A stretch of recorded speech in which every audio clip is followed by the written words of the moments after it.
में वसुंधरा राजे।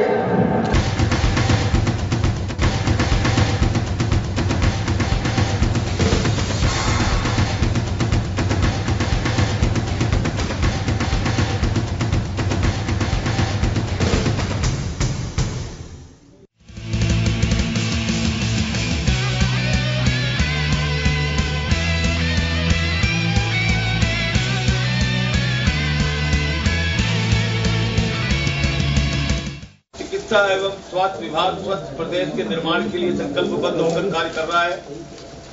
वर्तमान में प्रदेश में 17,000 राजकीय चिकित्सा संस्थाओं के माध्यम से चिकित्सा सुविधाएं की जा रही है एवं प्रतिदिन औसतन 2.5 लाख मरीज आउटडोर और 15,000 मरीजों का इंडोर में उपचार किया जा रहा है।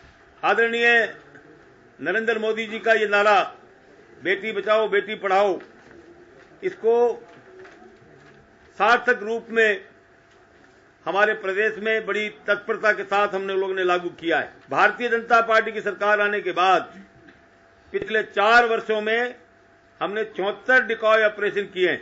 मोबाइल हेल्थ टीमों पर आंगनबाड़ी केंद्रों व राजकीय विद्यालयों में जन्म से 18 वर्ष तक के सभी बच्चों का स्वास्थ्य परीक्षण किया जा रहा है।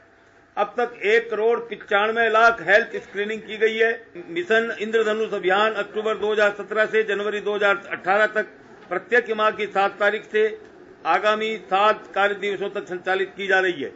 108 एम्बुलेंस सेवा, 104 जननी एक्सप्रेस सेवा, बेस एम्बुलेंस सेवा और 104 चिकित्सा परामर्श सेवा का समन्वय कर 15 अगस्त 2016 से इंटीग्रेटेड एम्बुलेंस योजना प्रारंभ की गई है। कैंसर, हृदय रोग, मधुमेह एवं स्ट्रोक जैसे रोग विश्व भर में मृत्यु का सबसे बड़ा कारण बन रहे हैं। इनकी रोकथाम के लिए प्रदेश के सभी 33 जिला चिकित्सालयों 160 सीएचसी पर एनसीडी क्लिनिक संचालित हैं और विभाग में शीघ्र ही 1300 चिकित्सकों, 120 दंत चिकित्सकों, 1800 फार्मासिस्ट, 1534 लैब सहायक और 1867 एएनएम एवं 175 नेत्र सहायकों की भर्ती भी की जाएगी। मुख्यमंत्री निःशुल्क दवा योजना के अंतर्गत 13 दिसंबर 2013 से अब तक 34 करोड़ 33 लाख से अधिक रोगियों को लाभान्वित किया गया है। ग्रामीण क्षेत्रों में रक्त की उपलब्धता हेतु एनएचएम के अंतर्गत 110 ब्लड स्टोरेज सेंटर संचालित किए जा रहे हैं। टोल फ्री नंबर 104 108 पर ऑनलाइन आयुष चिकित्सा पद्धति का परामर्श आमजन के लिए निःशुल्क दिया जा रहा है।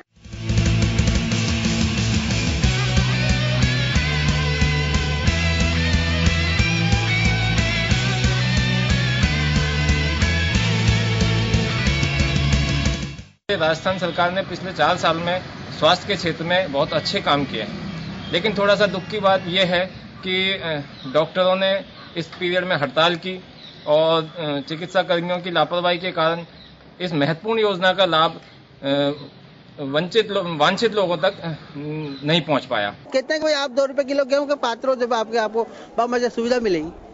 अरे जरूरी है कि 2 रुपए किलो गेहूं लेने के बाद ही बामजा कार्ड बनाए किस लिए फिर? भाई जब आप सुविधा नहीं दे रहे गवर्नमेंट कुछ भी, तो बेकार है इसको कोई बनाने से। पहले जो सरकार थी उसमें थोड़ा बहुत ठीक था, मेरे को ये लगता। दवाई मिलती थी टाइम पे, अब नहीं मिल रही है, नहीं दिक्कत हो रही है। देखिए सरकार की तरफ से तो व्यवस्थाएं हैं, लेकिन यहाँ क्या है सर, स्टाफ ही नहीं है। जब डॉक्टर नहीं है तो स्वास्थ्य लाभ कहाँ से मिलेगा? वास्तव में अभी के जो हम हालात देख रहे हैं उससे तो हमें लगता है कि जो काम होना चाहिए पूरा हुआ नहीं है और अभी हमें तो बहुत आशा अपेक्षा है सरकार से। हम तो चाहते हैं इस वर्ष सरकार पूरा स्वास्थ्य की तरफ ध्यान देवे।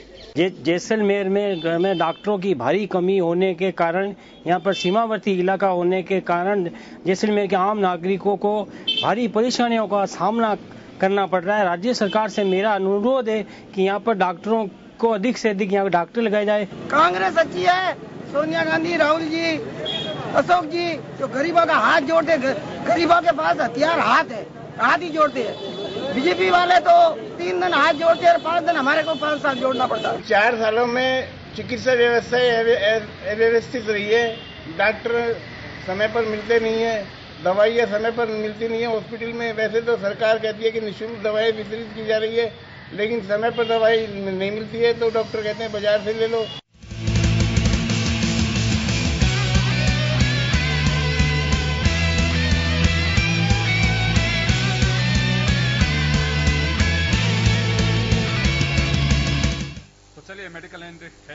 सरकार के 4 साल की सीरीज में हम आपके साथ में हैं। आज मेडिकल एंड हेल्थ पे किसी भी प्रदेश के लिए बड़ा ही खास महकमा कहा जा सकता है कि अगर वहां की प्रजा को अगर चिकित्सीय व्यवस्था अगर ठीक से मिलती है तो एक संतुष्टि मिलती है। और यूं भी कहा जाता है कि ये वो महकमा है जिसमें एक आम जन तक किसी भी सरकार की पहुंच होती है कि वास्तव में कैसा काम कर रही है सरकार।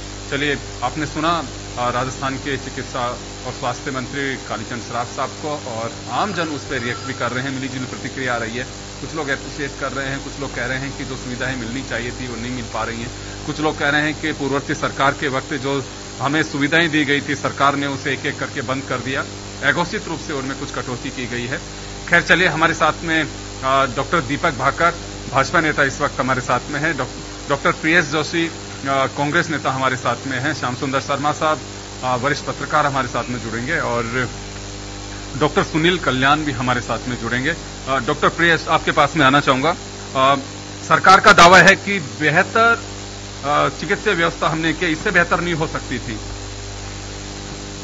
देखिए, राजस्थान प्रदेश कांग्रेस कमेटी चिकित्सा प्रकोष्ठ का प्रतिनिधित्व करते हुए मैं डॉक्टर प्रियेश जोशी, भारतीय जनता पार्टी के जो प्रतिनिधि महोदय मेरे साथ में यहाँ पे उपस्थित हैं, उनसे चंद सवाल पूछना चाहूंगा। मैं जनहित के सवाल हैं, व्यक्तिगत सवाल नहीं है।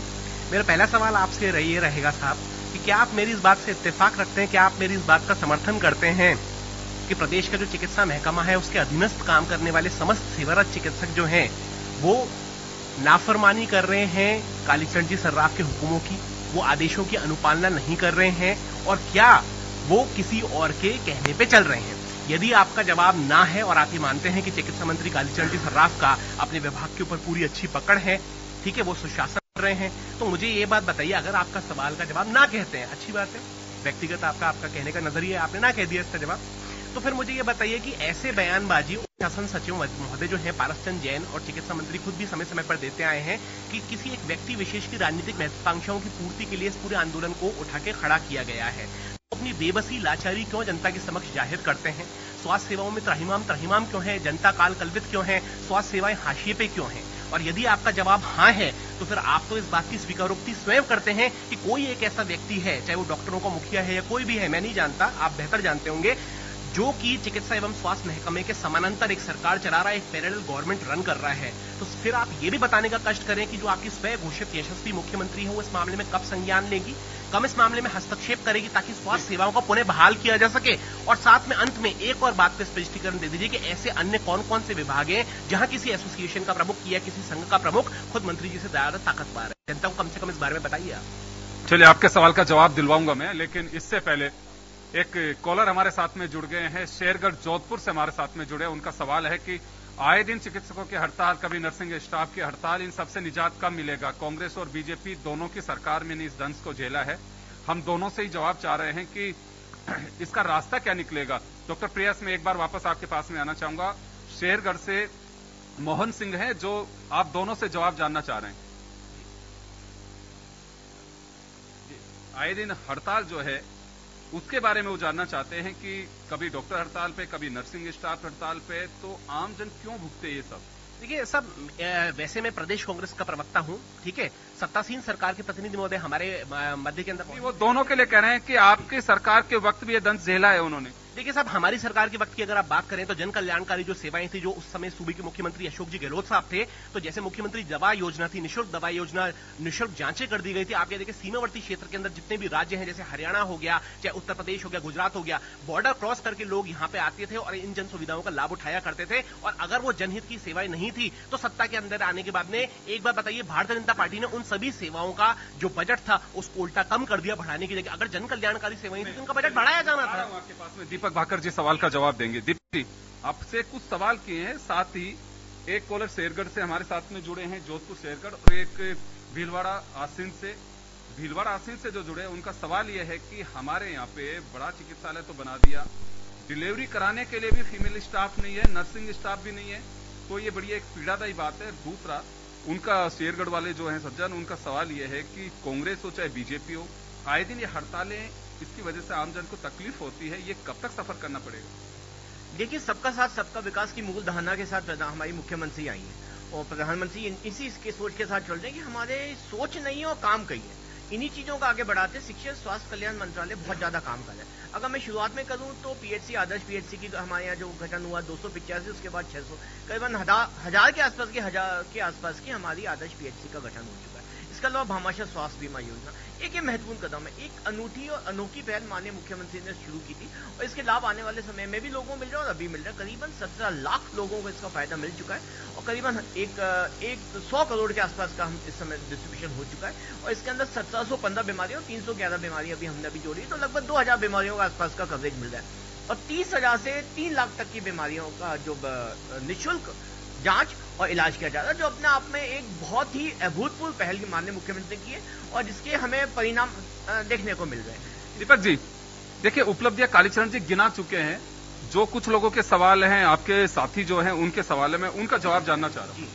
देखिए, जहां तक इनका बात किया है चिकित्सकों की हड़ताल का, तो लगभग चिकित्सकों की 33 मांगे लेकर के वो आए थे और उनको मुझे लगता है 1 हफ्ते के अंदर ही उनकी लगभग सभी मांगे मान ली गई थी और कई ऐसी मांगे थी जो वित्त विभाग के अंदर थी और उनका भी क्रियान्वयन भी हो गया और उसके अलावा जो बाकी मांगे थी वो लगभग क्रियान्वयन की स्टेज पे, लगभग 2 या 3 मांगे जो मुझे लगता है 2 या 3 दिन के अंदर उसका भी समावेश करके डीएसीसी और बाकी चीजों को भी घोषित कर दिया जाएगा। जहां तक हड़ताल का सवाल है, मैं आपकी जानकारी दे दूं मेरे कांग्रेसी मित्र को कि जयपुर में और इनके द्वारा ही प्रायोजित तरीके से उकसाने के बावजूद भी लगभग सभी चिकित्सालयों में डॉक्टर्स पहुंच चुके हैं, आ रहे काम कर रहे हैं। कुछ लोगों को भड़काया जा रहा है, लेकिन उनका पहले से ही जो मालूम था कि किसी व्यक्ति विशेष की राजनीतिक महत्वाकांक्षा थी, उसके चलते वो लोगों को बरगला रहे, बहका रहे थे और चिकित्सा देखिए चिकित्सा सरकार का ही अंग है। एक सवाल दीपक जी, एक सवाल है मेरा। दीपक जी, तो सरकार दीपक जी एक सवाल है मेरा। दीपक जी एक सवाल है मेरा। किसी व्यक्ति की महत्वाकांक्षा और आपने कांग्रेस को कटघरे में खड़ा किया है। कांग्रेस में मुझे लगता है कि जो भी सज्जन बैठे होंगे उनको मालूम है कि 18 से पहले हाथ कुछ लगने वाला नहीं है, तो वो क्यों बरकलाएंगे? उनकी महत्वाकांक्षा क्यों बढ़ सकती है? यही बड़ा आश्चर्य का विषय है कि जब उनको पता है कि 2018 में भी समय उनके आने की कोई संभावना नहीं है, बट मुझे नहीं समझता कि क्यों हाथ पांव मारे और लगता है किनारे पर आके डूबने का उनका पूरी कोशिश है। बट मैं आपको फिर बता दूं, हमारी सरकार, हमारी पार्टी जनहित और लोक कल्याण के कार्य पहले भी करती रही है, आगे भी करती रहेगी और ऐसी चीजों से हमें कोई फर्क नहीं पड़ेगा। लोकतंत्र की खूबसूरती, आप अपना विरोध दर्ज कराइए, उनका स्वागत है, पर एक तरीके से, एक तहजीब से, एक तरीके से, एक तमीज से।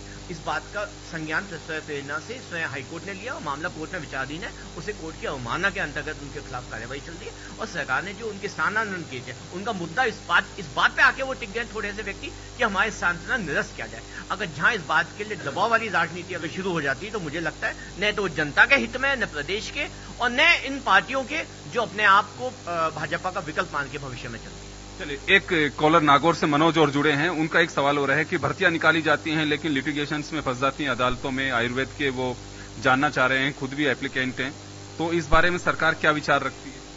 देखिए मनोज जी, आपकी बात से मैं इत्तेफाक रखता हूं और ये बड़े दुर्भाग्य की बात है कि आपके अपने कोई सहयोगी ऐसे होते हैं जिनको मालूम है कि उनको ऐसा काम नहीं करना चाहिए। देखिए, सरकार की मंशा बड़ी साफ होती है, नीति नीति बड़ी स्पष्ट होती है। सरकार चाहती है कि लोगों के अंदर स्वास्थ्य सेवाएं अच्छी की जाए, बढ़ाई जाए और ज्यादा से ज्यादा लोगों का कवरेज किया जाए। उसी सोच के साथ सरकार इसमें काम करती है। पर दुर्भाग्य की बात है, आप ही के कई सहयोगी ऐसे होते हैं जो कोर्ट में जाकर के मामले को अटकाने का काम करते हैं। तो मेरा उनसे निवेदन है, आपके माध्यम से मैं उनके निवेदन करना चाहूंगी, कृपया ऐसा न करें। अगर उनकी कोई शंका है, कोई समस्या है, तो कृपया सरकार के पास आए, हमारे पास उसका समाधान है, हम पूरी कोशिश करेंगे उनको दूर करने की।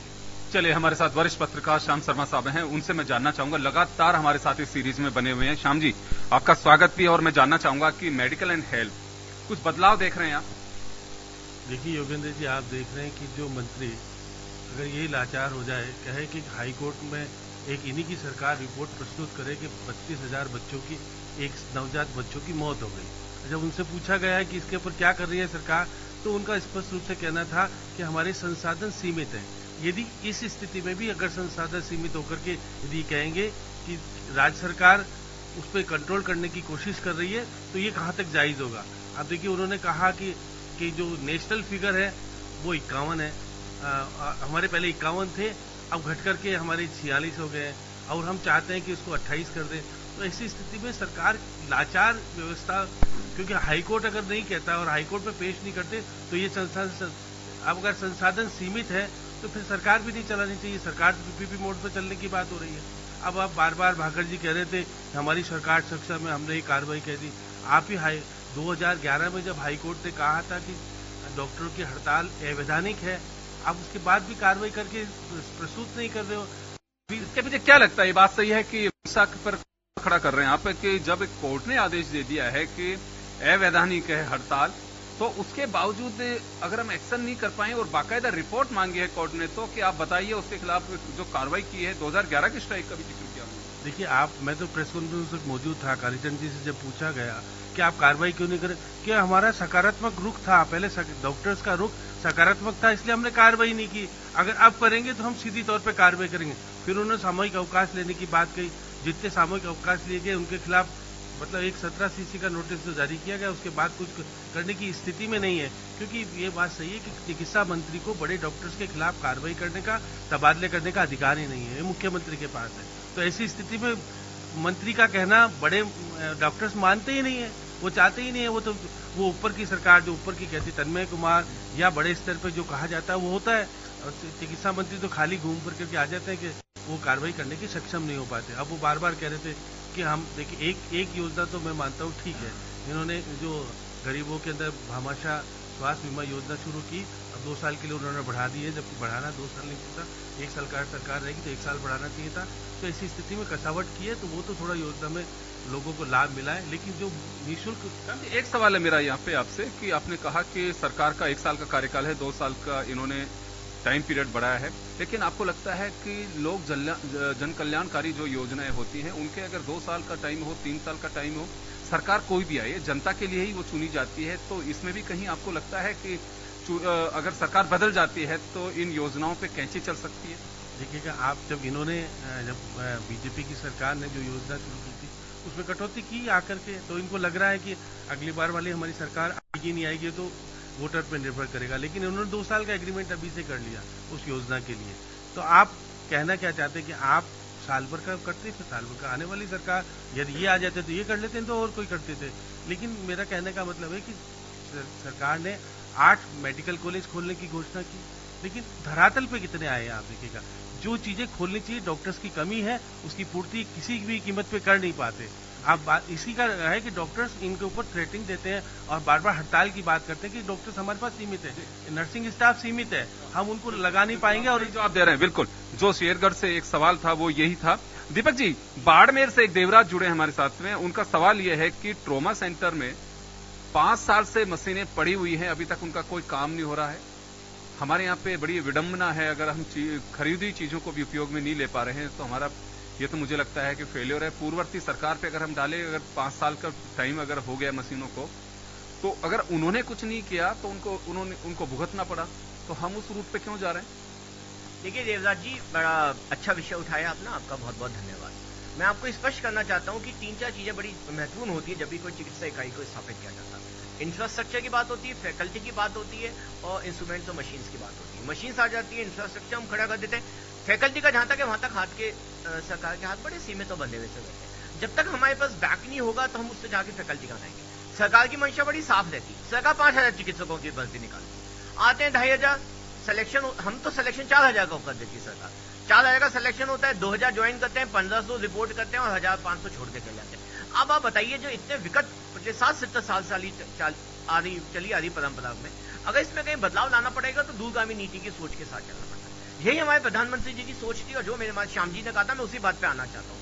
तभी माननीय प्रधानमंत्री जी सोच से चले, जो इन्फेंट मोर्टेलिटी रेट, अगर शिशु मृत्यु दर 59% के आसपास थी, 55-44, और आज की तारीख में 41, हमने 20% की शिशु मृत्यु दर में कमी करके लाया, जो बहुत बड़ी उपलब्धि है। दीपक जी, एक कॉलर आपके जानकार जुड़े हैं खरवा से, कोई मोहन सिंह जुड़े हैं हमारे साथ में। उनका कहना है कि दीपक जी मेरे मित्र हैं, बहुत अच्छे से मैं इनको जानता हूं। वो जानना चाह रहे हैं कि हमारे वैकेंसीज तो जो हैं, चलिए कोई बात नहीं है, वो तो जब भरेंगे, लेकिन जिन डॉक्टर्स की ड्यूटी लगी हुई है वो भी समय पे नहीं पहुंचते हैं, उनका तो कुछ इलाज करवाइए। मोहन जी नमस्कार, प्रणाम, मैं आपको पहचान गया हूं, बहुत बहुत धन्यवाद।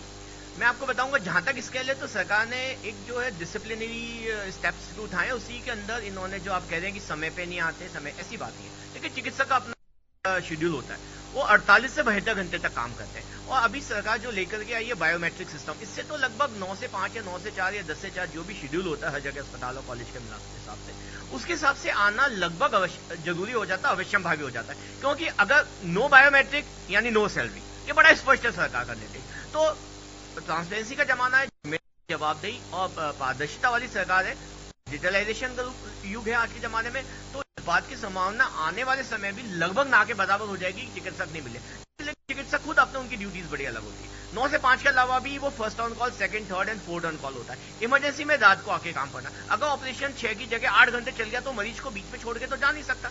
तो कई ऐसे विभाग होते हैं, उनका राउंड का काम होता है, टीचिंग का काम होता है। हर अस्पताल में, मेडिकल कॉलेज से लेकर पीएचसी तक में हर डॉक्टर्स का कार्यक्षेत्र एक अलग होता है। उसके अलावा भी उनको अतिरिक्त काम भी करने पड़ते हैं।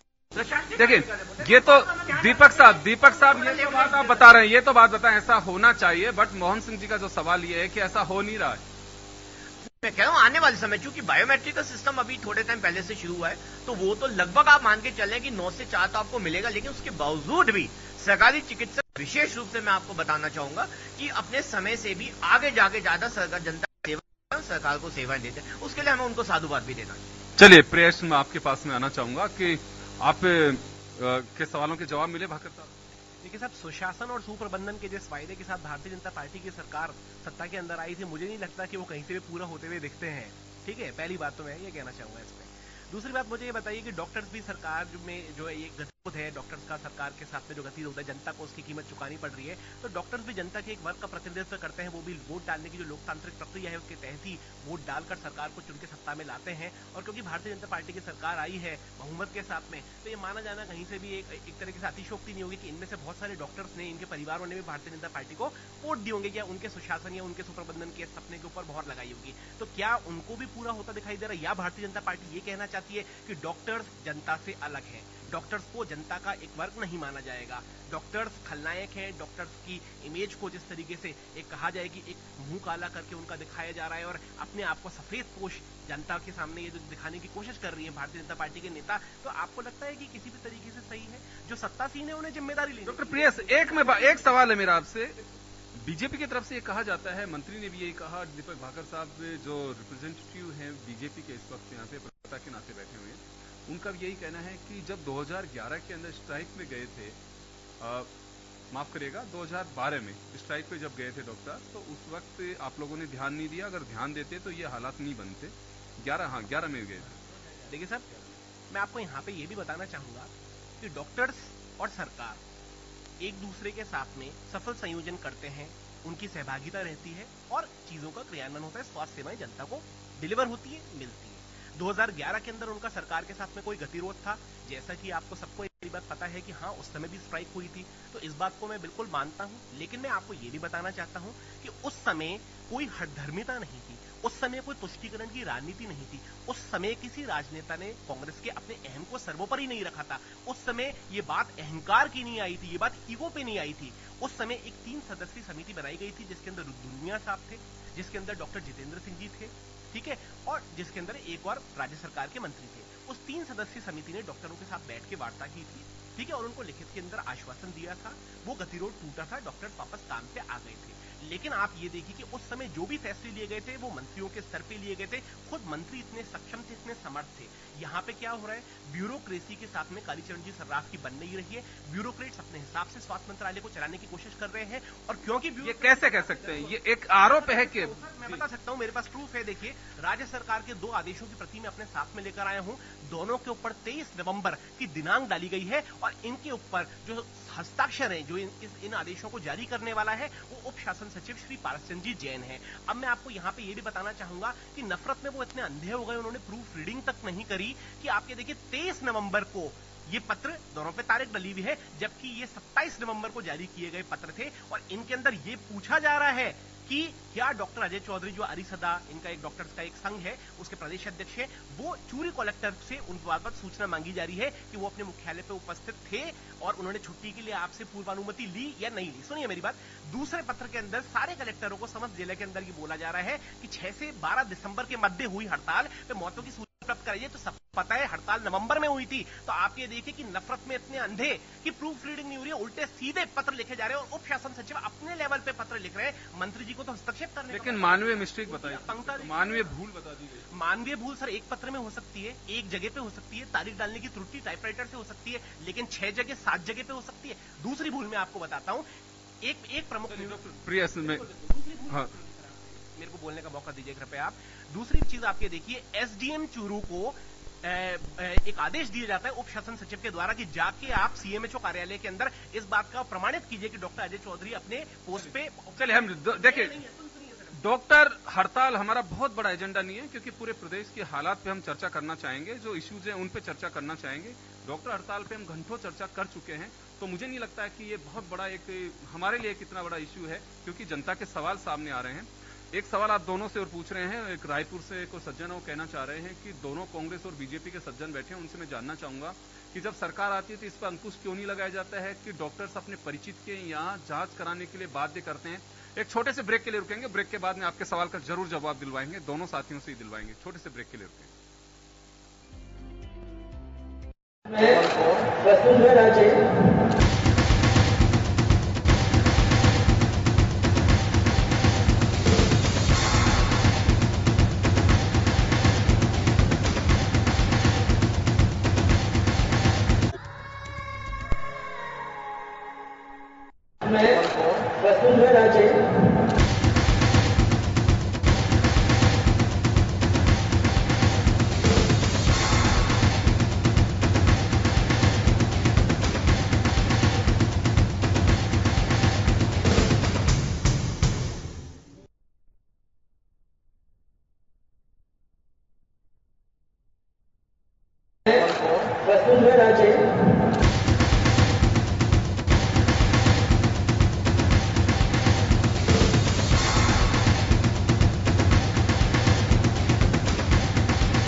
आपका स्वागत है। आप देख रहे हैं खास खबर और एजेंडा है सरकार के 4 साल की सीरीज में मेडिकल एंड हेल्थ। चलिए, रायपुर से जो सवाल था मुकेश जी का, उस पर मैं जवाब लेना चाहूंगा प्रेयस जी से और दीपक भाकर साहब से।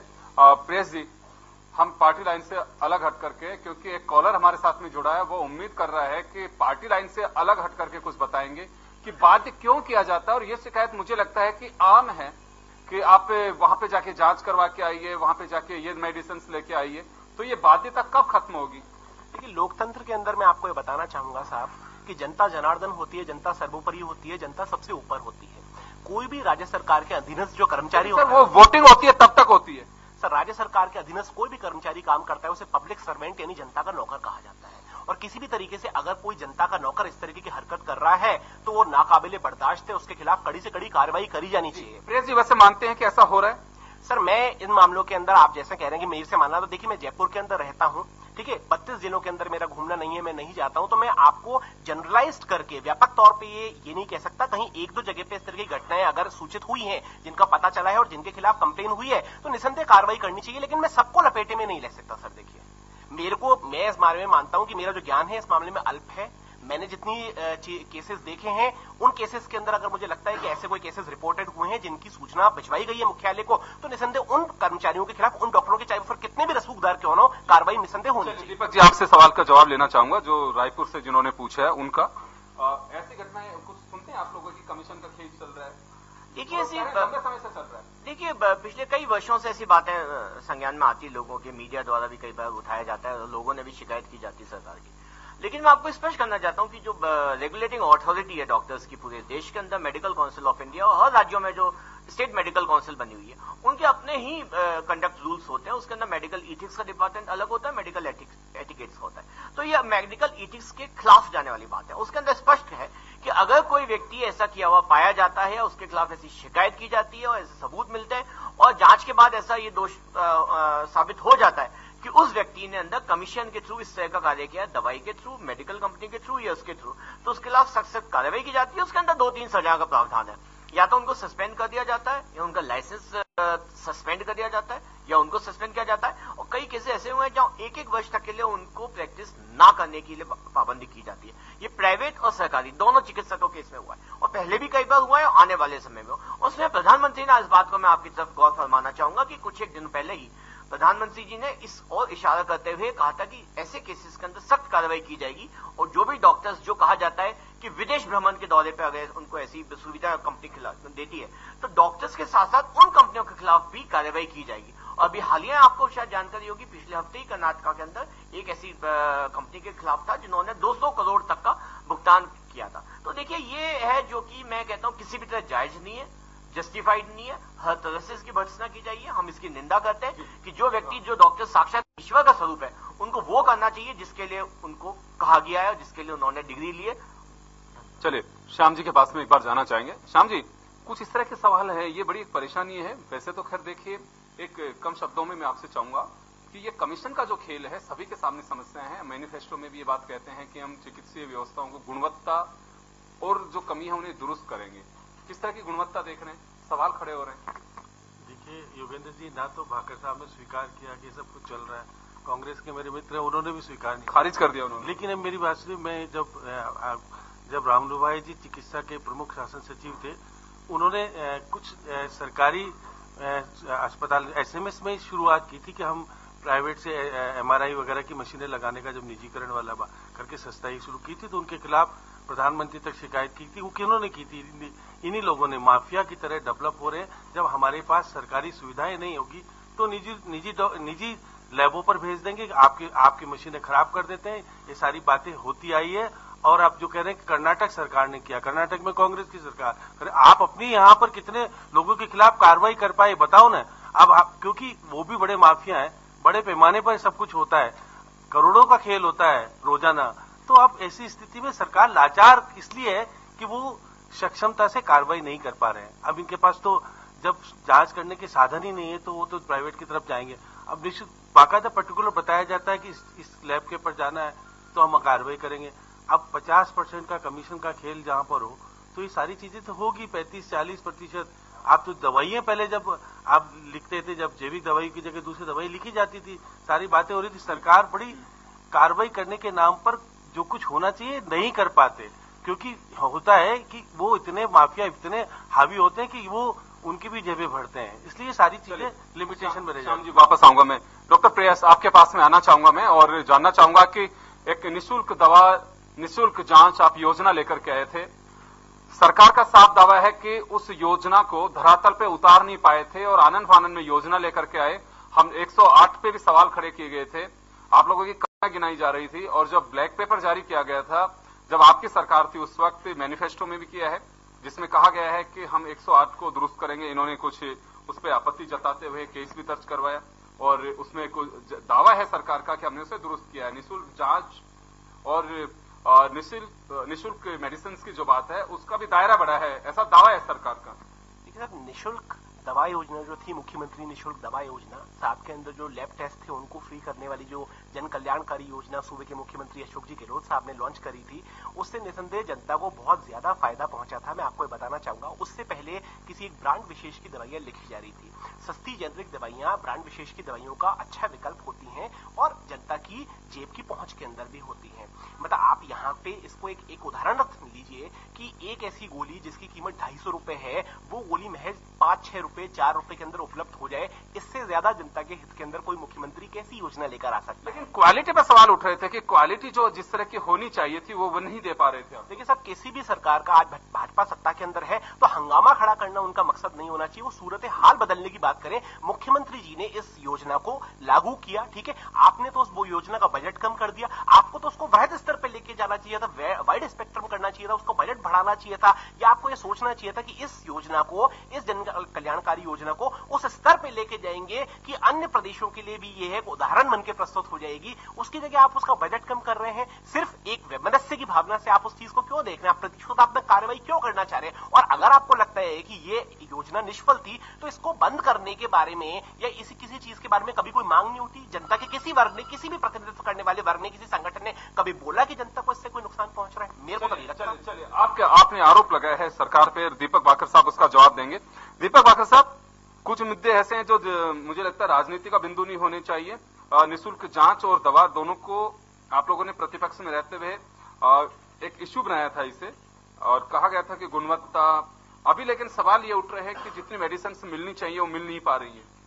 देखिए, दुष्यंत जी को याद करते हुए यहां तक आते आते सूख जाती है कई नदियां, मुझे मालूम है पानी कहां पर रुका होगा। जब कालीचंद जी की बात है, जहां तक कि एक बहुत ही लंबा उनके पास राजनीतिक और प्रशासनिक अनुभव रहा है और उनके बड़े सक्षम मंत्री और हमारे यहाँ के विधायक और राजनीतिक व्यक्ति रहे। हमने उस समय इनको जो आपत्ति थी जाते जाते हुई सरकार की, अगर कोई जो उनके काम थे उनको हमने लोकतांत्रिक परंपराओं को मानते हुए उन्होंने आगे जारी रखा, और हमने आपको बताना चाहूंगा कि हमने उसका बजट भी बढ़ाया। जहां तक निःशुल्क दवा योजना की बात है, बात वहीं आके ठहर जाती थी क्वालिटी कंट्रोल। अब आप बताइए, एक रुपए की अगर आप एम्लोडिपिन देंगे उसमें पैकिंग वैकिंग सब शामिल है, तो आप सोच सकते हैं कि क्या हम न्याय कर पाएंगे उस मरीज के साथ कि जो दवाई दी जा रही है क्या उसकी गुणवत्ता उतनी होगी कि उसका असर हो पाए। बात उसकी नहीं कि किसी को नुकसान हुआ, हमारी बात होती है किसी को फायदा ही नहीं हुआ। अगर किसी को बीपी की से कंट्रोल ही नहीं हुआ तो उसके दवाई देना तो एक से बेकार था, लेकिन उसके बावजूद भी हमने उससे की राजनीतिक विषमता को दूर करते हुए हमने कहा कि नहीं, हम इस चीज को चालू रखेंगे और निःशुल्क जांच योजना को भी बढ़ाया, उसके दायरे में और बाकी जांच भी लेकर गए, दवाओं के भी हमने बजट बढ़ाए। तो इस बात को बार बार कहना कि इन्होंने दवाई योजना बंद कर दी, हमने सभी को चालू। हमने तो प्रधानमंत्री जी ने फ्लोर आउट पार्लियामेंट में बोला था कि हम तो मनरेगा जैसी योजना हम जानते हैं कि बहुत बड़े वैसी चीज है, लेकिन उसके बावजूद भी हम उसे चालू भी रख रहे और बजट भी बढ़ा दें। तो सभी जो भी योजना जन कल्याण और लोक कल्याण की हम मानते जो उन्होंने जाते जाते की थी उनको हम जारी रख रहे हैं, उनका बजट बढ़ा दें और ये देख सकते हैं उनकी गुणवत्ता बढ़ाने के लिए हम उसके अंदर क्या क्या सुधार किए जा सकते हैं। और 4 साल में उसको किया भी है, उसके अपेक्षाकृत परिणाम आए भी है। जिस जेनरिक दवाइयों की बात करें तो मैं आपको बताना चाहता हूं कि जेनरिक दवाइयों के ऊपर सरकार ने ज्यादा जोर दिया। हमने इस बात का भी ध्यान रखा कि सरकारी अस्पताल में तो जेनरिक दवाएं लिखना कंपलसरी है। आपको एक भी आप सरकारी चिकित्सक की पर्ची दिखा दें जिसके अंदर जेनरिक दवाई नहीं लिखी हो तो मैं आपको दावे से कह सकता हूं सरकार हाथों हाथ आपको कार्रवाई करके देगी। पर ऐसा नहीं है, सरकार बड़ी संवेदनशील है इस मामले में। सरकार पूरा ध्यान रखती है कि जन कल्याण और लोक कल्याण के लिए जो भी उचित कदम उठाए जाते हैं वो उठाए जा रहे हैं। चले श्याम जी, एक दावा कालीचरण जी ने किया यहाँ पे, मातृ शिशु मृत्यु दर में कमी आई है और मुझे लगता है कि ये एक बड़ा मुद्दा रहा है। हमेशा से असेंबली में जब बातें चलती है या प्रश्नकाल होता है तो सवाल जरूर होता है मेडिकल एंड हेल्थ में। पूरे सेशन में 2-3 सवाल इस तरह मातृ शिशु से जुड़े होते हैं। क्या मानना है कि हमारे यहाँ कमी आई है या आंकड़े सामने नहीं आ रहे? योगेंद्र जी, उस दिन भी बात हो रही थी, उन्होंने कहा कि हम 41 पर ला पाए हैं। मतलब आप देश का भविष्य जो आने से पहले ही खत्म हो रहा है उसके लिए आप चिंतित नहीं है। उन्होंने खुद ने स्वीकार किया कि हम इसको 28 तक ले जाना चाहते हैं। मतलब अभी तो 41 है, 28 तक ले जाने के लिए उनके हमारे पास साधन संसीमित है तो कैसे ले जाएंगे। तो ये बड़ा मुद्दा सामने ये है कि जब आप जिसके लिए आपका देश का भविष्य जो कि धरातल पे आने से पहले ही समाप्त हो जाता है उसकी सुरक्षा की व्यवस्था करने की स्थिति में नहीं हो। आप देखिए विदेश में एक बच्चा मरता है तो कितनी स्थिति खराब होती है, क्या क्या होता है। यहाँ तो आप सहजता से कह रहे हैं कि हमारे 32,000 बच्चे साल भर में मर गए। हम रिकॉर्डेड है, वो रिकॉर्डेड है जो कि अस्पताल में आ पाए, बाकी के तो रिकॉर्ड है ही नहीं। तो वो सबसे बड़ी चिंता का विषय है सामने की चिकित्सा विभाग की जो कुछ व्यवस्था है उसमें हम सुधार कैसे लाएंगे। जिसका बजट बढ़ना चाहिए बजट बढ़ाते नहीं आप डॉक्टर्स ला नहीं पा रहे, इसलिए उम्र बढ़ानी पड़ी डॉक्टर्स की। तो आप सारी बातें कह करके अब देखिए कंट्रोल की व्यवस्था जो बार बार कह रहे हैं कि कालीचंद जी का अस्तित्व बहुत अच्छा और वो बहुत अच्छी कार्रवाई कर रहे हैं। कोटा का उदाहरण ले लीजिएगा, अस्पताल की मीटिंग कर रहे थे डेंगू के बारे में, जो इनके विधायकों ने मंत्री जी को कहा तो आप तो सब। चलिए श्याम जी, एक बार रोकना चाहूंगा, माउंट आबू से एक अमृतलाल हमारे साथ में जुड़े हुए हैं। उनका सवाल है, आप तीनों से ही जानना चाह रहे हैं कि श्याम जी आपके लिए वो कह रहे हैं कि आप संतुष्ट हैं कि हमारे जो पॉलिटिकल पार्टीज के जो लोग बैठे हुए हैं वो सही जवाब दे रहे हैं, और आप लोगों के लिए एक सुझाव है उनका अमृत जी का, प्रेस जी आपके लिए भी और भाकर साहब आपके लिए भी, कुछ सच्चाई उसे स्वीकार करना चाहिए पार्टी लाइन से ऊपर उठकर। जी जी श्याम जी। योगेंद्र जी, मैं तो बिल्कुल स्पष्ट रूप से स्वीकार, दोनों पार्टियों को कुछ नीतिगत निर्णय लेने चाहिए कि अस्पताल की व्यवस्था बेहतर कैसे हो, डॉक्टर समय पर कैसे आए और गरीबों की सेवा किस प्रकार से हो। दोनों को बैठ करके मुख्यमंत्री स्तर पर बैठक करनी चाहिए, प्रतिपक्ष को बुलाना चाहिए और कहना चाहिए आप बताइए इसके बारे में, क्योंकि जनहित के मुद्दों पर कुछ निर्णय सामूहिक रूप से होने चाहिए। विधानसभा में इस बात की खुल करके दोनों पार्टी को चर्चा करके निर्णय करने चाहिए। अब किसी पे आरोप प्रत्यारोप लगाने से तो काम चलने वाला नहीं। डॉक्टर से एक दिन में पैदा होने वाले नहीं है, उनके लिए समय चाहिए। नर्सिंग स्टाफ ट्रेंड आपके पास होगा नहीं। प्राइवेट अस्पताल इतने व्यापक स्तर पर खोल दिए गए और वही आपका सर्वाइव करने की स्थिति आ रही। जब आप विधायक को बचा नहीं सकते, आपके कैबिनेट मिनिस्टर स्तर के दिगंबर सिंह को बचा नहीं सकते क्योंकि आपका सुविधा उनके लिए नहीं तो गरीब आदमी के लिए क्या होगी, ये एक बहुत बड़ी चिंता और चुनौती का विषय है। चलिए दीपक जी आप ही के पास आऊंगा। श्याम जी ने सवाल खड़े कर दिए हैं कि देखिए कुछ चीजें हकीकत है, और माउंट आबू से जो अमृतलाल थे उनका भी यही सवाल था कि कुछ चीजों को स्वीकार करना चाहिए। जी अमृत जी, बहुत बहुत धन्यवाद और हम आपकी बात से बहुत हद तक सहमत है। एक सोच नहीं है और काम कई हुए, पर कई काम करना अभी बाकी है। सरकार लगातार उनकी दिशा में काम कर रही है और आने वाले समय में बड़े सकारात्मक परिणाम मिलने वाले हैं। जो शिशु मृत्यु दर की बात हो रही है, मातृ शिशु दर की बात हो रही है, मैं उसको आपके बताना चाहता हूं कि संस्थागत जो प्रसव है, जो इंस्टीट्यूशनल डिलीवरी, उसकी तरफ उन्होंने बहुत बड़ा कदम उठाया। इसीलिए अभी तक शिशु मृत्यु दर जो 59-60 थी, उसको हम 41% पे लाए। उसके अलावा 55 भी थी, 59 भी थी एक साइड में, उसको धीमे धीमे 41 लाए। आने वाले समय में जो प्रधानमंत्री जी की सोच है कि 2020 तक उसको 28 और 2030 तक 0 पे लेके आने का जो सरकार का, तो ये दीर्घकालीन योजना होती है, लॉन्ग टर्म प्लान के हिसाब से सरकार चलती है। अगर ये काम 60 साल पहले की सोच से चला होता तो शायद आज हमें इतनी समस्या नहीं आती। और जो मातृ शिशु मैटरनल मॉर्टेलिटी रेट MMR जो 440 होती थी किसी जमात को 255 और 240 पे लेकर के सरकार आई है, तो ये बहुत बड़ी उपलब्धियां हैं हमारे खाते में। लेकिन अभी भी हमें आगे बहुत ज्यादा सफर तय करना है। अगर सरकार हमारे साथ अगर अच्छा काम कर रही है, जनता साथ में दे, क्योंकि सबसे बड़ा कारण इसका रहा है कि कम उम्र में शादी और कम उम्र में बच्चे, ये बहुत बड़ा कारण है MMR और MIR के बढ़ने का। तो इसका सामाजिक पहलू को भी हमें ध्यान में रखना चाहिए और जनता में इस बात के लिए शिक्षा का भी ध्यान देना चाहिए कि कम उम्र में शादी, कम उम्र में बच्चा और कम वजन का बच्चा, इसकी संभावना बचने की बहुत कम होती है। इस पर हमें ध्यान देना और आने वाले समय में मैं आपको आश्वस्त करना चाहूंगा, सरकार इसको काम कर रही है और आने वाले समय में आपको बहुत अच्छे परिणाम और नतीजे देखने को मिलेंगे। प्रेस जी, दावा किया जा रहा है कि मातृ शिशु दर कम की गई है। चले इस बीच लेकिन रामगंज से एक फिरोज साहब हमारे साथ में जुड़े हैं। उनका सवाल आपसे है कि आपने जो योजना शुरू की थी उस वक्त अगर आप पहले से करते हैं तो उसके बेटर जी फिरोज जी तो उसके बेटर रिजल्ट मिल सकते थे, तो समय पे योजनाएं क्यों चालू नहीं की? जाते वक्त आप लोगों ने योजनाएं चालू की। सर देखिए, किसी भी योजना को कोई भी मुख्यमंत्री अगर लागू करता है तो वो इस एक सोच के साथ में लागू करता है कि मैं मेरी जनता के लिए उसके स्वास्थ्य में अभिवृद्धि हो, रोगों का निदान हो, जनता को सुख मिले, मेरी प्रजा समृद्ध हो, ऐसा सोच के कोई भी मुख्यमंत्री किसी भी योजना को लागू करता है। योजना के लागू करने के लिए कोई सही और गलत समय नहीं होता, एक मानस होना चाहिए, दिल के अंदर एक दृढ़ इच्छा शक्ति होनी चाहिए। अगर आखिरी दिन भी कोई मुख्यमंत्री किसी योजना को लागू कर रहा है तो उसके प्रति उसकी जन कल्याणकारी नीतियों का एक सोच है, एक बृहद दायरा है, एक व्यापक सोच है उसकी। वो अपने समस्त मंत्रियों से पहले चर्चा करता है, स्वास्थ्य महकमे के अधिकारियों से चर्चा करता है, वित्त विभाग से फाइनेंशियल परमिशन लेता है, उसके बाद ही किसी योजना का सफल क्रियान्वयन करने की कोशिश करता है। तो आप ये वाली बात तो मानते हैं ना कि चंद दिनों या घंटों की प्रैक्टिस से आप किसी योजना को एक मूर्त स्वरूप नहीं दे सकते, महीनों की सालों की मेहनत चाहिए होती है। तो आपको तो ये सोच के खुश होना चाहिए फिरोज जी कि कोई तो ऐसा माई का लाल पैदा हुआ, कोई तो ऐसा गुदड़ी का लाल पैदा हुआ जो अभावों में से स्वयं निकल के आया था और उसने गरीब के बारे में सोचने की हिम्मत जताई। नहीं, गरीब के बारे में तो हर सरकार सोचती है, कोई योजनाओं में सोचता है, कोई मैनिफेस्टो में सोचता है, लेकिन वो वास्तव में गरीब को जो उसका हक मिलना चाहिए वो नहीं मिल पाता है। वजह साफ है कि अगर गरीबी खत्म होगी तो फिर मुद्दा ही नहीं बचेगा। सर, अब सबको साथ लेके चलने की भारतीय जनता पार्टी की जो सत्तासीन सरकार है कोशिश कर ही नहीं रही है। आप देखें, सक्षम और सार्थक जो विपक्ष होता है वो कितना अहम होता है, कितना महत्वपूर्ण होता है, वो सरकार को सच का आईना दिखाता है। लेकिन यहाँ पर हो क्या रहा है, अभी हालिया हड़ताल के बारे में भी अगर आप बात करें तो स्वास्थ्य मंत्री बयान देते हैं डॉक्टर्स तो चींटी हैं, चींटियों से क्या डरना, मसल के रख दूंगा। तो आप ये देखिए, वो अभी भी गतिरोध को तोड़ने की कोशिश नहीं कर रहे हैं। इस सरकार की सोच ही राजी है। आप ये देखिए, ये गरीबों से गरीबों के स्तर पर जाके बात नहीं करना चाहती है, ये नीचे उतरना ही नहीं चाहती है। ये एसी कमरों में बैठ के, बड़ी गाड़ियों में बैठ के इनकी आप देखिए ना सोच किस तरीके की है।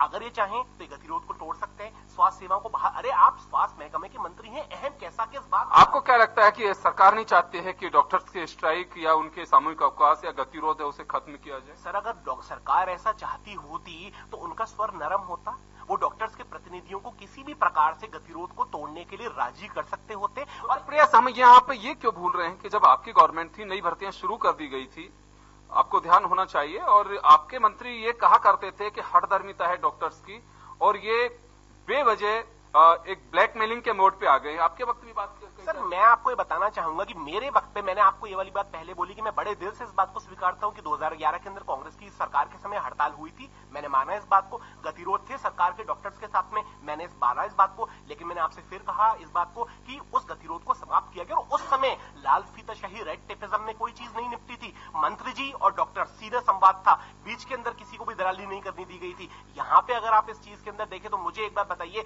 उप शासन शासन सचिव पारस सिंह जैन ने तो यहां तक बयान दे दिया कि आपकी मांगे आज क्यों पूरी होंगी, 2019 के अंदर नई सरकार आएगी जब आप अपनी मांगे पूरी करवा लेना। तो मंत्री जी के सर के ऊपर एक डायरेक्टर लेवल का आदमी चढ़ के वार्ता के बीच के अंदर वार्ता खराब करने वाली बात कर देता है और फिर भी उसके खिलाफ अनुशासनात्मक कार्रवाई नहीं होती। तो मंत्री जी बताएं, ऐसे कौन से जातिगत समीकरण है, ऐसी कौन सी बाध्यता है जिसके चलते उनको एक डिप्टी सेक्रेटरी लेवल के अफसर की गुलामी स्वीकार करनी पड़ रही है? चलिए भाकर साहब इसका तो जवाब देंगे। भाकर साहब बड़ी अंदर की बात कह रहे हैं प्रेस, और हालांकि देखिए मैं मुद्दे पे आना चाहूंगा कि आप लोगों ने बहुत इश्यू बनाया था मनुशुल्क दवा और इन चीजों का। फिरोज साहब का भी ये कहना था कि लास्ट के वक्त ऐसी योजनाएं शुरू नहीं करनी चाहिए और कुछ बदलाव महसूस नहीं हो रहा उनको।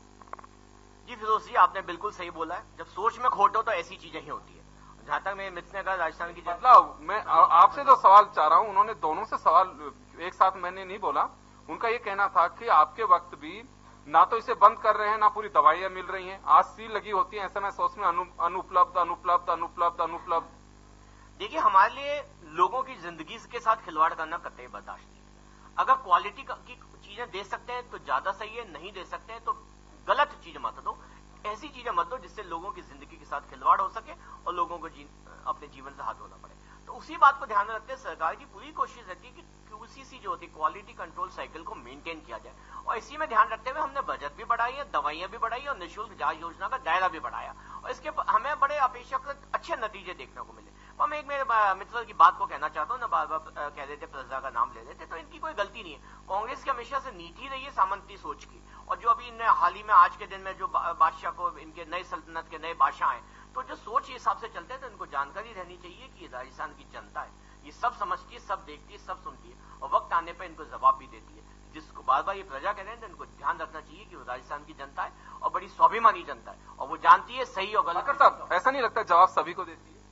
जी बिल्कुल, और हमें बड़े आश्वस्त है, जैसे ये आश्वस्त है कि इनके आज की तारीख में राहुल जी आश्वस्त है कि वो अध्यक्ष बनेंगे और चुनाव जीतेंगे, तो हम भी आश्वस्त हैं कि 2018 का विधानसभा हम जीतेंगे और 2019 का लोकसभा जीतेंगे, आने वाला गुजरात चुनाव भी हम जीतेंगे। हम ये भी आश्वस्त है कि कांग्रेस के अध्यक्ष का चुनाव राहुल जी जीतेंगे, हम बिल्कुल आश्वस्त हैं, और उसी तरह हम भी आश्वस्त हैं कि आने वाले चुनाव भी हम ही जीतेंगे। चले, बड़ा अच्छा आपने एक एक्सप्लेन किया है इसे कि राहुल गांधी अध्यक्ष बनेंगे, हम आश्वस्त है, और सरकार भी हम ही लेकर के आएंगे, उससे भी आश्वस्त है। खैर चले जी, चले एक भिवाड़ी से एक सज्जन और जुड़ गए हैं हमारे साथ में, उनका एक सवाल और ले लेता हूं मैं। जी जी दीपक जी, आप इसे जानना चाह रहे हैं कि शहरों में तो चलिए आप चिकित्सा व्यवस्था जो भी आप कर रहे हैं, लेकिन ग्रामीण क्षेत्र की तो आप सोचिए, आपकी आयुर्वेदिक चिकित्सालय बहुत सारी जगह खोले हुए हैं। आपने वादा किया था कि एलोपैथी के अलावा दूसरे जो हमारे चिकित्सा व्यवस्था है उनको ग्रामीण क्षेत्र में भी लेकर के जाएंगे, लेकिन आपको कहीं याद है कि आपने कुछ चिकित्सालय खोले हों या उनमें स्टाफ बैठा हो? जी बिल्कुल, आप सही फरमाया आपने। तो ग्रामीण अंचलों में चिकित्सा सेवाओं को सुदृढ़ करने के लिए सरकार की कई योजना आई है। इसी के अंतर्गत आयुष योजना को भी अलग से काम किया गया, और जो NRHM था, जैसे राष्ट्रीय ग्रामीण हेल्थ मिशन और इसी राष्ट्रीय शहरी स्वास्थ्य मिशन, इन दोनों के अंतर्गत काम है। जो ग्रामीण मिशन के तहत हमने आयुष सुविधाओं को आयुर्वेद, योगा, यूनानी, सिद्धा, होम्योपैथी, इन सबके अंदर चिकित्सकों की भर्ती की। और आपको बताना चाहूंगा मैं स्वयं गवाह हूं कि बाड़मेर और जैसलमेर के कोने के अंदर बॉर्डर एरिया पे भी आपको होम्योपैथिक की डिस्पेंसरी होगी, और वहां डॉक्टर है, क्योंकि वो चूंकि मेरा परिचित है, इसलिए मैं आपको पूरी यकीन के साथ कह सकता हूं कि वहां भी आपको आयुष सुविधा मिल रही है। और वही जब बॉर्डर एरिया पे मिल सकती है तो आप कल्पना कीजिए कि बाकी जगह कितनी। इसके अलावा मैं आपको बताना चाहता हूं कि आयुर्वेद चिकित्सकों की भर्ती के लिए 5000 अलग से वैकेंसीज निकल रही है, और अलग से आयुर्वेद विश्वविद्यालय की स्थापना भी अंडर। चलिए डॉक्टर प्रेस, 30 सेकंड का वक्त आपको दे रहा हूं, फिर मैं श्याम शर्मा जी के पास आऊंगा, समय का अभाव है, आप अपनी बात कहिए।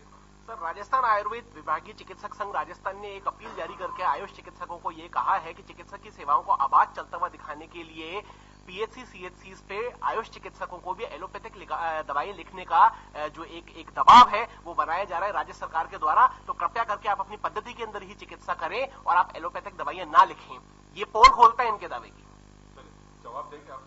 देखिए, आपातकालीन स्थिति में हर डॉक्टर जो होता है वो बेसिक, जब हम तो आम आदमी को जब आम आदमी प्राइमरी हेल्थ कैंसर सुविधा उपलब्ध करा सकता है, और आप देख सकते हैं जो आपने कई मीडिया हाउसेज शुरू करते हैं कि जन जन का रिपोर्टर या जन जन का डॉक्टर, तो हर व्यक्ति को इतनी तो चीजें आती है कि वो प्राइमरी हेल्थ प्रोवाइड कर सके। जब आम आदमी जिसको चिकित्सा से कोई मतलब नहीं, जब वो भी अगर बेसिक हेल्थ केयर प्रोवाइड कर सकता है, जो मेरे को मानना है कि ऐसे केसेस में आयुष वालों की तो जिम्मेदारी ज्यादा बन जाती है। और माननीय, मैं आपको फिर जानकारी दे रहा हूं, माननीय उच्चतम न्यायालय ने भी कहा है कि आयुष चिकित्सालयों को ये सुविधा देनी चाहिए। चले श्याम जी, हम समय कम है, मैं आपके पास में आना चाहूंगा, 1 मिनट का वक्त आपको देना चाहूंगा। मैं जानना चाहूंगा कि सरकार इस बात को लेकर के ताल ठोक सकती है कि चाहे 108 एम्बुलेंस का मामला हो या मातृ शिशु दर की बात हो, या भामाशाह योजना के जरिए जननी सुरक्षा योजना की बात हो, या फिर जो एमसीआई के रूल्स हैं, मेडिकल काउंसिल ऑफ इंडिया, उसकी जब इन्वेस्टिगेशन टीम आती है यहाँ पे, जब मान्यता का चक्कर होता है तो उस वक्त स्ट्रिक्ट किया जाता है स्टाफ। कुछ ऐसी चीजें हैं जिन पे सवाल उठ रहे हैं, सरकार का रुख पे कुछ आप कह पाएंगे? देखिए योगेंद्र जी, जब तक बजट नहीं बढ़ेगा, अब केंद्र सरकार ने नया पॉलिसी ला करके आपको 60% और 40% वाला कर दिया, जब से चिकित्सा विभाग की और मुश्किलें बढ़ गई हैं। पैसा नहीं है इनके पास, पैसा नहीं, जब वही कारण है कि बार बार कालीचंद जी कहते हैं कि हम सुविधाएं नहीं दे पा रहे हैं। अब आदर्श अस्पताल तो बनाएंगे, वहां पर डॉक्टर्स नहीं देंगे तो वो आदर्श अस्पताल का होगा क्या? ये स्थिति चुनौतीपूर्ण है। लेकिन हमको इस चिकित्सा व्यवस्था सुधारने के लिए निश्चित रूप से एक नीतिगत ऐसी निर्णय करना पड़ेगा, पक्ष विपक्ष दोनों को बैठ करके, मुख्यमंत्री लेवल पे दोनों बैठ करके तय करें कि हमारे गांव क्षेत्र में किस प्रकार से डॉक्टर सही समय पर जाए, सही समय पर लिखे और सारी सुविधाएं प्रदान करे। नहीं तो कार्रवाई करने की स्थिति करनी चाहिए इनको, नहीं तो फिर व्यवस्था सुधरने वाली नहीं है। शहरों में नहीं है तो आप गांव की व्यवस्थाएं सुधारने के लिए तो आपको बहुत बड़ा साधन चाहिए और सब कुछ चाहिए। तो पीपीपी मोड पे जा ही रहे हैं। पीपीपी मोड का किस प्रकार से संयोजनों की 33 लाख रुपए एक चिकित्सालय को आप देते हैं, उसकी व्यवस्थाएं ठीक चाहिए तो उसको बढ़ाना चाहिए, उस पर एक सर्वे होना चाहिए, सारी बातें होनी चाहिए, तो ही चिकित्सा व्यवस्था सुधरेगी, नहीं तो दिक्कत आएगी। चलिए, बहुत ही बड़ा महकमा है और हम तो कहेंगे सीधा जनता से जुड़ा है। हम यही कहना चाहेंगे कि आम जन को सस्ती दवा मिल सके, उसे बेहतर इलाज मिल सके और सभी राजनीतिक दलों को पार्टी लाइन से ऊपर उठ करके इस पर विचार जरूर करना चाहिए। इसे राजनीति का बिंदु नहीं बनाया जाना चाहिए। लेकिन चले, एक विभाग है और मंत्रालय है तो लाजमी है कि इस पे सियासत भी होगी और कालीचंद जी जैसे मंत्री हो और फिर उनके पास में इसकी जिम्मेदारी है, तो मुझे लगता है कि पार्टी लाइन से ऊपर उठ करके कुछ कदम ऐसे उठाने चाहिए जिससे जनता को एक ये कह सके हैं कि वास्तव में एक वक्त ऐसा भी आया था जिसमें चिकित्सा सेवाओं में बेहतरी हुई थी और हमें बहुत ही अच्छा लगा था। बहुत बहुत शुक्रिया आप सभी का। और मेडिकल एंड हेल्थ में सरकार की 4 साल की सीरीज में बस इतना ही। दीजिए इजाजत, नमस्कार। मैं प्रस्तुत है राजे